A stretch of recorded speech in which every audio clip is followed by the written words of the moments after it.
இந்த வீடியோ பார்க்குற அனைத்து நண்பர்களுக்கும் வணக்கம். Welcome to my channel. இன்றைக்கி நம்ம வீடியோ நம்ம எதை பற்றி பேச போகிறோம்னு பார்த்தீங்கன்னா, நீங்கள் ஒரு ஸ்டேஷனரி ஷாப் வைக்க போகிறீங்க அப்படின்னா, ஃபஸ்ட்டு பேசிக்காக நீங்கள் தெரிஞ்சிக்க வேண்டியது, ஸோ எந்த பொருளை எவ்வளோ லாபம் வைக்கலாம் அப்படின்னு கண்டிப்பாக தெரிஞ்சால் மட்டும்தான் அந்த வியாபாரம் பண்ண முடியும். ஸோ கடை திறந்துடும் ஏதாவது ஒரு ப்ராஃபிட் வைக்கலாம் அப்படின்னு சொல்லி வச்சிங்கன்னா, கண்டிப்பாக நம்ம பிஸ்னஸ் வந்து லாஸ் ஆகிடுங்க.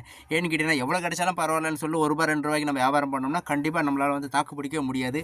அதனால தாங்க சொல்கிறேன், பேசிக்கான விஷயங்கள் கண்டிப்பாக நம்மளுக்கு தெரிஞ்சிருக்கும். இப்போ இந்த பிஸ்னஸ் ஆரம்பிக்க போகிறீங்க அப்படின்னா, பேசிக் அதாவது பார்த்தீங்கன்னா, எந்த இதில் எவ்வளோ ப்ராஃபிட் வைக்கலாம், ஸோ எதில் கம்மியாக வைக்கணும், எதில் ஜாஸ்தி வைக்கணும், எதில் 25% வைக்கணும், எதில் 50% வைக்கணும், எதில் 100% வைக்கணும், எதில் 200% வைக்கணும். ஸோ இந்த மாதிரி பேசிக்கான இன்ஃபர்மேஷன் தெரிஞ்சால் மட்டும்தான் நம்ம ஷாப் வந்து சக்ஸஸ்ஃபுல்லாக ரன் பண்ண முடியும். ஏன் சொல்லணும்னு கேட்டிங்கன்னா, நிறைய பேர் கடை விற்கிறாங்க, சீக்கிரமாக க்ளோஸ் பண்ணிட்டு போயிடறாங்க, லாஸ் ஆகிடுச்சுன்னு சொல்லிட்டு. காரணம் என்னென்னு கேட்டு எல்லாத்துலேயுமே ஒரே மாதிரியான ப்ராஃபிட் வைப்பாங்க. அப்படி வச்சோம்னா கண்டிப்பாக நம்மளுக்கு லாஸ் தாங்க வரும். ஏன்னா எவ்வளோ பிரச்சனைகள் நடுவில் நம்ம ஒரு பிஸ்னஸ் ஆரம்பிக்கணும்னு நினைக்கிறோம், சக்ஸஸ்ஃபுல்லாக கொண்டு போகணும் அப்படின்னா பேசிக் தெரிஞ்சிருக்கணும். சரி, வீடியோ இன்றைக்கி அதை பற்றி நம்ம பேச போகிறோம். வீடியோக்குள்ள போகிறதுக்கு முன்னாடி நம்ம சேனலை ஃபஸ்ட் டைமாக பார்க்குறீங்கன்னா மறந்துடாமல் சப்ஸ்கிரைப் பண்ணுங்கள். வீடியோ பிடிச்சிருந்தா மறந்தால் ஒரு லைக்கும் போட்டுங்க. சரி, வாங்க வீடியோக்குள்ள போயிடலாம். ஃபர்ஸ்ட் நம்ம இங்க் பென்லேருந்து ஆரம்பிச்சிடலாங்க. இங்க் பெண்ணை பொறுத்த வரைக்கும் ரெண்டே ஐட்டம் தாங்க. ஒன்று பிராண்டடு, இன்னொன்று நான் பிராண்டடுங்க. ஸோ பிராண்டடை பொறுத்த வரைக்கும் நோ ப்ராப்ளம், எம்ஆர்பிக்கு மேலே நம்ம விற்கவே முடியாது. அவங்க கொடுக்குறது 25% 40% கொடுக்குறாங்க. ஸோ நம்ம வந்து அது எம்ஆர்பி விற்கலாம், 2 ரூபா கம்மி பண்ணியும் கொடுக்கலாம். அது நம்மளோட விருப்பம் தாங்க.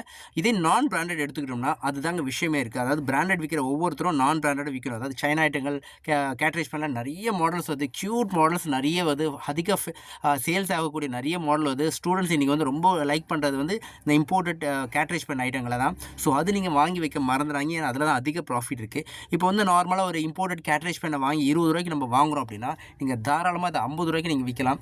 இதே நல்ல ரொம்ப பார்க்க ரொம்ப அழகாக இருக்குது, இது 50 ரூபா இல்லை 60 ரூபா போடல அப்படின்னா நீங்கள் 60 ரூபா தாராளம் போட்டுக்கலாம். ஏன்னா அதில் எம்ஆர்பி இருக்காது. அதோட விலை மக்களுக்கு கண்டிப்பாக தெரியவே தெரியாது. நம்ம விற்கிறதான் விலைங்க, நம்ம சொல்கிறத கொடுத்தா வாங்கிட்டு போயிட்டே இருக்கணும். ஸோ அதனால் கம்மியாக ப்ராஃபிட் எதில் கிடைக்குதோ அதை நம்ம அக்செப்ட் பண்ணிக்கலாம்.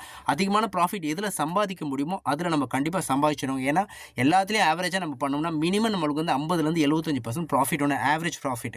ஸோ அப்படி நம்ம ஆவரேஜ் ப்ராஃபிட் 50 to 75% பண்ணணும் அப்படின்னா, ஸோ இது மாதிரி இம்போர்ட்டட் ஐட்டங்களை ரேட்டு ஜாஸ்தி வச்சு நம்ம விற்றா தான் நம்மளுக்கு வந்து கட்டுப்படி ஆகும். ஸோ அதனால் வந்து கேட்ரேஜ் பண்ணிக்கலாம். நீங்கள் இம்போர்ட்டட் கேட்ரேஜ் பண்ணிக்கலாம் போடுறீங்க அப்படின்னா 100லேருந்து 200% வரைக்கும் நீங்கள் வந்து ரேட் ப்ராஃபிட் வந்து ஃபிக்ஸ் பண்ணி நீங்கள் போடணும். இப்போ 100 ரூபாய்க்கு வாங்குற பொருளை மினிமம் 200 ரூபாயிலேருந்து 300 ரூபா வரைக்கும் நீங்கள் தாராளமாக போடலாம். உங்கள் ஏரியா வந்து எப்படின்னு பார்த்துக்கோங்க, கஸ்டமர்ஸ் எது மாதிரி வராங்கன்னு பார்த்துங்க. 100 ரூபா வாங்குற பேனாவை நீங்கள் 250 ரூபா விற்றீங்கன்னா வாங்குவாங்களா, அந்த மாதிரி கஸ்டமர்ஸ் வராங்களான்னு பார்த்துங்க. 250 ரூபா தாராளமாக போடுங்க. இல்லை நல்லா இருக்குது, பார்க்க ரொம்ப அழகாக இருக்குது, 300 ரூபா போட்டால் கூட ஓடும் அப்படின்னா தாராளமாக நீங்கள் 300 ரூபா போல் சம்பாதிக்கிறதுல கண்டிப்பாக நம்ம சம்பாதிச்சு தான் ஆகணும். ஸோ அதனால் வந்து வியாபாரத்தில் நீங்கள் வந்து நெளிவு சுழிவு இருந்தால் தான் நம்ம வந்து கரெக்டாக வியாபாரம் பண்ண முடியும். அடுத்ததை நம்ம பார்க்குறது normal ball pen, gel pen. 10 ரூபா 5 ரூபா பால் பெனில் விற்கிறோம் பார்த்தீங்களா, அதிகமாக ஸ்டேஷனரி ஷாப்பில் விற்கும். இது நார்மலாக பெட்டி கடையிலேருந்து மளிகை கடையில் எல்லா கடையிலும் இந்த பேனா ஐட்டங்கள் வச்சுருப்பாங்க.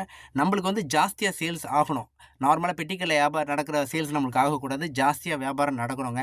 ஸோ அப்படி நம்ம வியாபாரம் ஜாஸ்தி பண்ணணும்னா நம்ம எதாவது டிஃப்ரெண்ட்டாக பண்ணணும். நம்ம கடையை தேடி கஸ்டமர்ஸ் வரணும் அப்படின்னா 10 ரூபா பேனாவை நீங்கள் வந்து 10 பேனா வாங்கினீங்கன்னா ஒரு பேனா ஃப்ரீயாக கொடுத்துங்க, ஆஃபர் போடுங்க. ஸோ கஸ்டமர்ஸ் திருப்பி நம்ம கடைக்கு வருவாங்க கண்டிப்பாக. 10 ரூபா ஒரு பேனா, 10 வாங்கினீங்கன்னா ஒரு பேனா ஃப்ரீயான்னு போட்டு விடுங்க. நம்மளுக்கு மார்க்கெட்டில் வர்றது பார்த்தீங்கன்னா 6 ரூபா 50 காசு தான் வருது.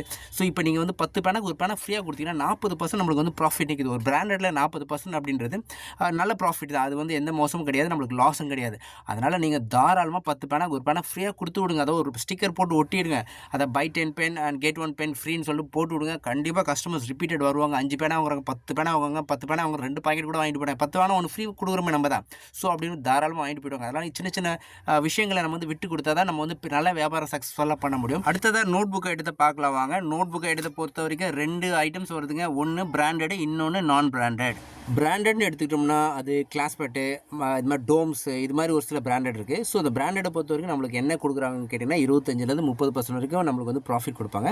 ஸோ அதை நம்ம எதுவுமே கரெக்ஷன் பண்ண முடியாது. எம்ஆர்பிலேருந்து 1 ரூபா 2 ரூபா கம்மி பண்ணி கொடுக்கலாம், இல்லை எம்ஆர்பியில் கூட கொடுக்கலாம். அது நம்மளோட விருப்பம் தான். ஸோ இதே நான் பிராண்டட் எடுத்துக்கிட்டோம்னா நிறைய பிராண்டட் வந்து மை சாய்ஸு, வீராஸ், இது மாதிரி நிறைய பிராண்டட் வருது. இதிலலாம் நம்ம எவ்வளோ ப்ராஃபிட் வைக்கிறோம்னா அதே 25% இதுலேயும் கண்டிப்பாக வைக்கக்கூடாதுங்க. இந்த நான் பிராண்டட் ஐட்டில் மினிமம் 60லேருந்து 100% வரைக்கும் விற்கணுங்க. அதாவது பார்த்தீங்கன்னா ஒரு நோட்டு 100 ரூபாய்க்கு நம்ம வாங்குகிறோம் அப்படின்னா நான் பிராண்டட் நோட்டை அதை வந்து 160 ரூபாய்க்கு நம்ம குறைஞ்சது விற்கணும். 60% நம்ம கண்டிப்பாக வச்சுக்கலாம்.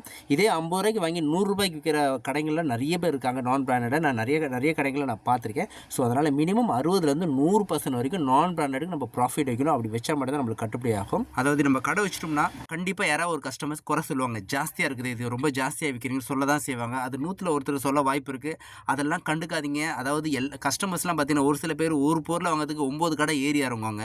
ஒரு பொருள் பொருளை வாங்குறதுக்கு பாரிஸ்க்கு வந்து அங்கேயும் ஜாஸ்தி தான் சொல்கிறாங்க. ஸோ அந்த மாதிரி கஸ்டமர்ஸ் நம்மளுக்கு தேவையில்லைங்க, குறை சொன்னால் சொல்லிட்டு போட்டோம், காதிலே வாங்கிக்காதீங்க. ஸோ யாருக்காக நம்ம வந்து இது பண்ணிக்கணும்னு அவசியமே கிடையாது. நமக்கு என்ன கட்டுப்படி ஆகுமோ அதை தான் நம்ம ப்ராஃபிட்டாக வைக்க முடியும். அடுத்தவங்களுக்காக நம்ம கவலைப்படணும்னா நம்ம வேலையை நம்ம வியாபாரத்தை நம்ம வந்து பார்க்கவே முடியாது. ஸோ குறை சொல்பவர்கள் சொல்லிக்கிட்டே தான் இருப்பாங்க கடைசி வரைக்கும். அவங்களெல்லாம் கேர் பண்ணிக்காதுங்க. நம்ம பாட்டு கூல வியாபாரத்தை பார்த்துட்டே இருக்கணும். அடுத்தது நம்ம பென்சில் பாக்ஸஸ், பவுச்சஸ் இதெல்லாம் எப்படி ரேட் பண்ணுறதை நம்ம பார்த்துலாங்க. நார்மலாக பென்சில் ரெகுலரான பென்சில் பாக்ஸு, பவுச்சஸ் இது எல்லாமே வந்து டபுள் ரேட் மினிமம் போட்டுங்க. 50 ரூபாய்க்கு ஒரு பொருள் வாங்கியிருக்கீங்கன்னா 105 ரூபா 110 ரூபா அது மாதிரி போட்டுக்கங்க. ஏன்னு கேட்டிங்கன்னா பவுச்சஸ்லாம் பார்த்தீங்கன்னா 1-2 டேமேஜ் கண்டிப்பாக வரும். ரன்னர் ஒர்க் ஆகாது, கொண்டு போயிட்டு பிஞ்சு போச்சுன்னு திருப்பி கொண்டு வந்துடுவாங்க. சில இது வந்து பார்த்திங்கன்னா விற்காது, ஒரு சில மாடலில் வந்து ஒரு சில பீஸ் விற்காது. ஸோ இது மாதிரிலாம் ஒரு சில சின்ன சின்ன பிரச்சனைகள் வரும். அதனால் வந்து ரேட்டு போடும்போது 100% போட்டு தான் ஆகணும். 50 ரூபாய்க்கு வாங்கினீங்கன்னா 100 ரூபா 110 ரூபா போடுங்க. 100 ரூபாய் வாங்கினீங்கன்னா 200 ரூபா 210 ரூபா அது மாதிரி போடுங்க. 205 210 அது மாதிரி போடுங்க. ஸோ இந்த 5 ரூபா 10 ரூபா குறைச்சி கேட்டாலும் கொடுத்துலாம் நம்ம. ஸோ இப்படி தான் வந்து ரேட் எல்லாம் ஃபிக்ஸ் பண்ணோம். ஸோ 50 ரூபாய்க்கு வாங்கிட்டு ஒரு 10 ரூபா வச்சு வைக்கலாம்னு சொல்லிட்டு தயவு செஞ்சு நினச்சிடாதீங்க. அது மாதிரி ரேட்டு போடாதீங்க. நம்மளுக்கு கட்டுப்படியாது, கண்டிப்பாக லாஸ் தாங்க ஆகும். ஸோ அதனால் எல்லா விஷயங்களும் நம்ம பார்த்து செய்யணுங்க. அதாவது நம்ம கடை, நம்ம ப்ராஃபிட், நம்மளோட முதல்ல கடை வாங்கி ஊரை சுற்றி கடை வாங்கி இப்போ நகை நட்டில் அடகு வச்சு நம்ம வந்து வியாபாரம் பண்ணுறோம் அப்படின்னா அந்த ப்ராஃபிட் நம்ம எடுக்கணும். ஸோ அதுக்கு தந்தாலும் நம்ம சமாளிக்கணும் அப்படின்னா கரெக்டாக இது மாதிரி ப்ராஃபிட் வச்சா தான் பண்ண முடியும். நார்மலாக வந்து வருஷக்கணக்கில் ஷாப் ரன் பண்ணுறவங்களுக்கு இந்த சீக்ரெட் எல்லாமே தெரியுங்க. எதில் எவ்வளோ ப்ராஃபிட் இருக்குன்னு நல்லாவே தெரியும். புதுசாக இப்போ வந்து பிஸ்னஸ் பண்ணுறாங்கன்னா கண்டிப்பாக அவங்களுக்கு தெரிய வாய்ப்பே கிடையாது. அவங்க நினச்சிப்பாங்க ஸோ இதுதான் ஆவரேஜாக நம்ம வந்து எல்லாத்துலேயும் ப்ராஃபிட் வைக்கணும் அப்படின்னு நினச்சிப்பாங்க. ஸோ அதனால தான் பார்த்தீங்கன்னா நிறைய பேர் லாஸ் ஆகிடுறாங்க. ஸோ ஆல்ரெடி ரன்னிங்கில் இருக்க பிஸ்னஸ் பண்ணுறவங்க வந்து இந்த சீக்ரெட்ஸ்லாம் வெளியில் சொல்ல மாட்டாங்க. நாங்களாம் இதை கற்றுக்கிறதுக்கு ரொம்ப வருஷம் ஆயிடுச்சுங்க. ஸோ அதனால் எங்களை மாதிரி யாரும் கஷ்டப்படக்கூடாது, சீக்கிரமாக எல்லாத்தையும் கற்றுக்கணும் அப்படின்றதுக்காக இந்த டீட்டெயில்ஸ் எல்லாமே உங்களுக்கு அப்டேட் பண்ணிட்டுருக்கேங்க. அடுத்ததாக நம்ம சின்ன சின்ன ஆஃபர்ஸ்லாம் கஸ்டமர்ஸ் கொடுக்க நீங்கள் ட்ரை பண்ணுங்கள். அதாவது பார்த்தீங்கன்னா A4 ஷீட் எல்லா இடமும் ₹1 விற்கிறாங்க. நம்ம கடையில் பார்த்தீங்கன்னா ஒரு பேப்பர் ₹1, 10 பேப்பர் வாங்கினா 5 பேப்பர் எக்ஸ்ட்ரா கொடுத்துருங்க நீங்கள். அதாவது பார்த்தீங்கன்னா சின்ன மீனை போட்டு பெரிய மீனை பிடிக்கிற கதை தாங்க. இந்த மாதிரி சின்ன சின்ன விஷயங்கள் நம்ம விட்டு கொடுத்தோம்னா கண்டிப்பாக நம்ம கஸ்டமர்ஸ்க்கு நிறைய ஸ்டூடெண்ட்ஸ் வருவாங்க. ஸ்டூடெண்ட்ஸ் வந்தாங்கன்னா அவங்க பின்னாடி அவங்களோட பேரண்ட்ஸும் வருவாங்க. ஸோ ஸ்டூடெண்ட்ஸ் வந்து இப்போ ஸ்டேஷனரி வாங்கும்போது நம்ம பேரண்ட்ஸ், அவங்க கூட வர பேரண்ட்ஸ் கண்டிப்பாக வேறு ஏதாவது கூட பார்த்து வாங்குவாங்க. ஸோ நம்மளுக்கு பிஸ்னஸ் வந்து டெவலப் ஆகிறதுக்கு நிறைய சான்சஸ் இருக்குதுங்க. ஸோ சின்ன சின்ன விஷயங்களை வந்து நீங்கள் வந்து ஒரு சில விஷயங்களை காம்ப்ளிமெண்ட்ரியாக கொடுங்க. அதாவது 10 பேனா வாங்கும்போது ஒரு பேனா நம்ம கொடுக்குறோம் இல்லையா, 10 பேப்பர் வாங்கினோன்னா ஒரு 5 பேப்பர் எக்ஸ்ட்ரா கொடுத்துரும். இது மாதிரி வேறு ஏதாவது டிஃப்ரெண்ட்டாக சின்ன சின்னதாக யோசிங்க. லாஸ் ஆகாத அளவுக்கு நீங்கள் யோசிங்க. ஸோ அது மாதிரி யோசிச்சு டிஃப்ரெண்ட்டாக சின்ன சின்னதாக பண்ணிங்க அப்படின்னா நீங்கள் செய்கிற ஆஃபர் வந்து ஒரு பிரிண்ட் அவுட் A4 பேப்பரில் வந்து பிரிண்ட் அவுட்டாக போட்டுருங்க. ஸோ நம்ம சொல்லணும்னு அவசியம் இல்லை, அவங்களே பார்த்து கேட்பாங்க, வாங்கிட்டு போவாங்க. ஸோ அது மாதிரி சின்ன சின்ன விஷயங்களை நம்ம வந்து விட்டு கொடுத்தோம்னா கண்டிப்பாக நம்மளோட ஷாப் வந்து சீக்கிரமாக டெவலப் ஆகிடுங்க. ஓகே, இந்த வீடியோட எண்டுக்கு வந்துடும். இது மேலும் உங்களுக்கு இதை பற்றி ஏதாவது தகவல் ஏதாவது வேணும் அப்படின்னா எனக்கு வந்து கமெண்ட் பண்ணுங்கள். கண்டிப்பாக உங்களுக்கு ரிப்ளை பண்ணுறேன். மீண்டும் இன்னொரு வீடியோவில் பார்க்கலாம். Thank you very much. டாடா, பாய்.